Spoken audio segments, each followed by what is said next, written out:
What is good, YouTube? Your boy Prince back at it with another video for y'all. Alright guys, so today in this video I want to cover, is it worth buying a used Scatpack or Hellcat? Mainly Scatpack. I don't want a Hellcat, but you know, just feel like putting that in there. Alright guys, so is it worth it? Totally guys, it depends. It depends on where you live. If your city is of high demand for Scatpacks and heavy car clubs and all that, then you probably don't want to buy used Scatpacks, because most likely guys, and this is just my opinion, everybody have their own opinion, okay? This is my opinion. Should you buy a used Scatpack? Most likely guys, they're probably going to be beat up, you know what I'm saying? They're probably still drivable 100%, and you can probably get hundreds of miles out of them, thousands of miles. But still, these cars guys, I've seen so many videos and been to places where these cars are very popular, the RT, the Hellcats, whatnot, and man, they drive the hell out of these things. I'm not saying they abuse them. I mean, they have all that power in there for you to drive it, not for you to drive it at speed limit, or these things, they have a lot of power for a lot of fun, so personally guys, with me knowing this now, I probably would not buy a used Scatpack, depending, as I said, depending on the city where the car is from. For example, I'm from a small city, I'm from a very small city, so here I'll probably chance buying a used Scatpack because they're not very popular here. So I know that this car probably was owned by,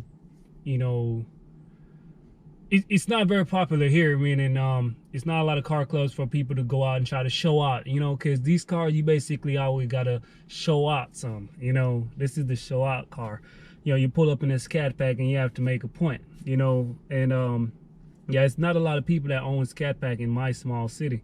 In the bigger cities now, where these cars are very popularly owned, and where there's a lot of car clubs, there's a lot of car activities, so these cars are gonna take some beating. But not saying these cars cannot handle it, guys. I'm not saying that. These cars they can handle all that. They're meant for it. Well, they're not meant for it, but they can handle all that pressure.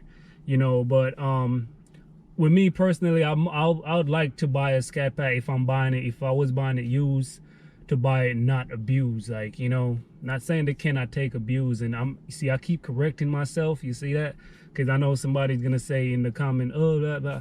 But I'm not saying they cannot take abuse and handle it, but I'm just saying, me personally, I would like to buy one used if I was buying it used, not abused, so let it be a old owned or something, like somebody old owned a car or whatever, and I'd be more comfortable. And in small cities, that's really mainly what you would get, is more upper class people driving a Scatpack, or some not really upper class, but it's not very popular here. So in like bigger cities and all that, guys, and that's just from what I've seen, and I've been to bigger cities, big car shows, and there's a lot of Scatpacks, RTs, and Hellcats, mainly RTs, those mainly I would not buy used, because they're very price is very reasonable, so you really can get your hands on those very easily. They have a lot of power, so they're a lot of fun. I've owned a RT and I love that car, man, until I upgraded to this. But as I say, guys, me personally, it depends on where I'm getting that Scatpack from. I mean, yeah, I can buy a used Scatpack here. I'm saying, oh, I can use a used Scatpack, but it may be from out of town, so either way, sometimes you don't know. You just have to go with it. Just check your report on the car, see what the car has been, how it's been, what it's been through. And because guys, when I was on the market for a Scatpack, there was a black tile Scatpack that I wanted. Exhaust was done. It had leather seats. It had sunroof. It had aftermarket wheels. And actually, it did not have aftermarket wheels. They have aftermarket tires on there, different tires. And with that being said, I wanted that car. The tint was already dark as hell. I think it was probably 10 to 5%. So it was already into that ballpark that I was looking for with my cars. And I was like, yeah, I wanna get this one, right? But when I went up there to test drive it, they didn't have it. It was not ready for test drive. So I was like, all right. They said they had to work on something. I was like, all right. So I test drove a different one, a blue one, and when I test drove the blue one, I was like, yeah, all right, quote me for that black one though. It was 2018. I was like, yeah, quote me for the black one. So they did me a quote. I'm like, all right, when it's ready, just shoot me a call, let me know. They was like, all right, and then like a few days went by, they called me. It's like, man, the black one is not ready yet, but we still have these ones. I'm like, nah, man, it gotta be black. I love having my black cars, man. So so I started thinking. So I went up there and probably a few more days after that, and I was like, yo, what's wrong with the car? Because I always waiting on a part, waiting on it was waiting on a lot of stuff. So that had me thinking like, yo, should I even buy this car right now? You know what I'm saying? Like, with it waiting for all these parts and all that. I mean, yeah, they're replacing them brand new, but what causes those parts to break? Not saying it was a drivetrain problem. It probably was a mechanical, probably like the some computer, all that, but I was like, yo, what causes this car to break, man? So I just completely, I was like, you know what? All right, go ahead and scratch that, because, with y'all waiting on all these parts and all that, this just probably something else waiting to happen once I get the car. And I'm not trying to deal with all that, just buying not a brand new car, but buying a new car, so I was like, all right, so then I started looking into the newer ones, the 2020 to 2021s, and then I saw,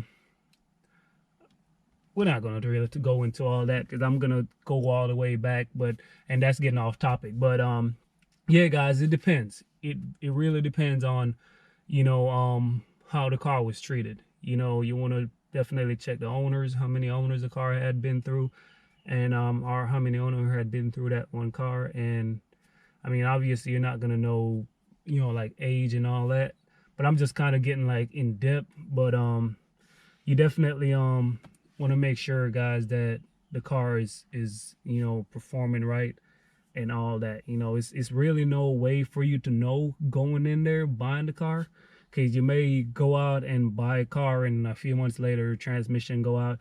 And that is one of the reasons why they did not want to lease me this car. Not want to lease me, but that's the reason why the lease was so high. The lease on this car was like $780 to lease this car. It was more than financing this car, right? That was just from the first dealership. I know I could have got it cheaper, but that was just the quote, my quote that I got for the lease, because I was looking into that too.